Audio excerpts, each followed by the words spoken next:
Hey guys, Christy Arnett here with Hevad Khan. How's it going, Hevad? It's great, I can't complain. Well, it's been a while since I've seen you. What have you been up to? A bit of soul searching. After the World Series that ended, I cashed in the main event and I played Bellagio Cup and I cashed in that too. And I went back to Korea where I spent the previous month after the 5-star. And I vacationed out there for another 3 months. I played both APPTs, Seoul and Macau. And it was a lot of rekindling lost social ability because I just spent all my time playing poker. And it's been very life-changing. It's been gradual, but I've been very patient. And you really find yourself out there when you travel a lot and experience with different cultures and whatnot. Awesome. Does that help your game too? Kind of give you a balance so that at the poker table you feel like, hey, it's just part of what I do. It's no big deal. Absolutely. When you travel and you expand your mind, you allow yourself to always, make room to understand that you may have made a mistake. It's very hard for a man who, puts his pride and his money on the table to admit that he was wrong in a hand when he feels that he's the best player. Right. And he always has the small doubt in his head that he was wrong, but it's like, no, there's no way you could have had something. So you start to believe nothing really matters. It's just about you want to play the game to its full ability. And when you play too much poker, I really feel that a problem is that when your life isn't balanced, that you think too much about the money even though you think you aren't thinking about the money. Right. Because now that you're putting in so much time, your life revolves around the game to the point where all the results have to be positive. And that's just a domino effect for disaster.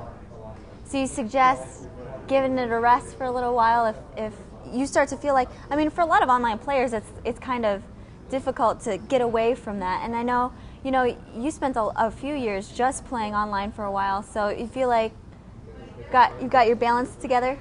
Absolutely. And, awesome. I feel like I see a new and relaxed Hevad Khan too. Yeah, you do. You're looking at me right now. New and relaxed and nothing matters. Awesome. Well, I figured for strategy, the best thing to talk to you about, the king of multi-tabling, is how can a player learn to play more tables online? Let's start from like 1 to 2 or 3. How did you get started? Well, the first thing is that you have to know how fast you can click and whatnot. You have to know your attention span. When you're putting up a lot of tables, it's a very gradual thing. You don't just put up 12 because you see other people doing 12. Right. You don't put up 40 because you've seen me do 40. You want to have more monitors if you're able to play 6 to 8 of them consistently. When you have like 2 monitors, you want to make sure there's no overlap. And when you play, you got to be able to make sure you're able to at least have some kind of read on your opponents while you're doing it. Although being known for playing 40 tables, never really always had the best reads, but I was confident that if I could maximize the amount of volume I played, I could make up for it because the players were bad and I could generate a higher profit hourly. I never really managed to make too much money at the higher levels. In fact, I went broke a couple times doing it when I tried to get Supernova Elite, which Elke on Team PokerStars, who just won the Bellagio Festa Lago, managed to do before me. Wow. Yeah.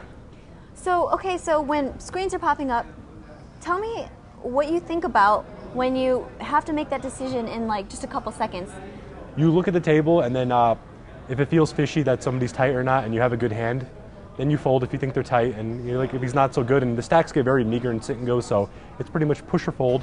Say the blinds are 100, 200, you have like ace jack or something, and the guy like raises small, and like this like, all right, this is raise small, like these thoughts enter your head, it's like really fast, it's like raise small, this guy's not good, all in, like split second like that. It just like instinct like molds into some kind of like, very pure form in your head, and you know what to do right away.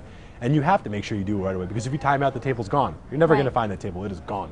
List of like 30 in your toolbar in your laptop.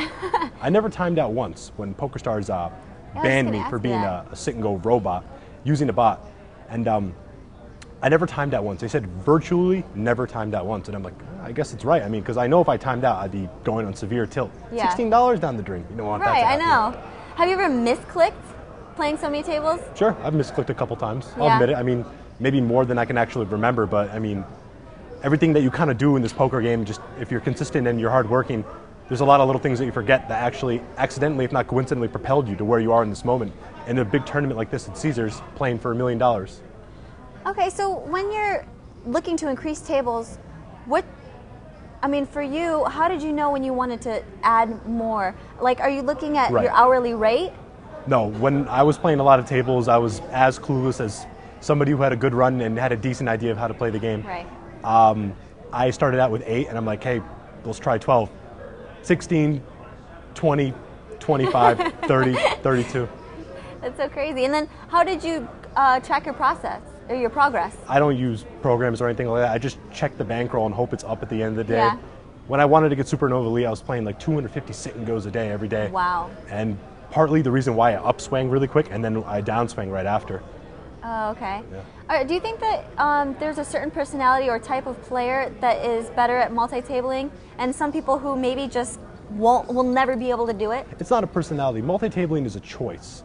You can choose to do it, and then after you succeed or fail, you can judge whether or not it's good for you. Right. If you're impatient and you want to make a lot of money, but it seems to be that a lot of people that don't truly have the passion or kind of a little bit stubborn multi-table more. And I don't want to say it's a bad thing to multi-table, but they just get into a habit, a trend of seeing all their other friends who are winners playing multi-tables, and they try it out because their short run success playing less tables, even though they're playing better, was bad because they got unlucky in a short period of time. So they get into bad trends. Trends are very common in any form of competition. Do you think that multi-tabling helps people not go on tilt, or do you think that it's more detrimental because if you tilt, you have all these tournaments you can go out of? Or like maybe since if you go out of one, you get bad beated, you have all these other tournaments, so it's okay.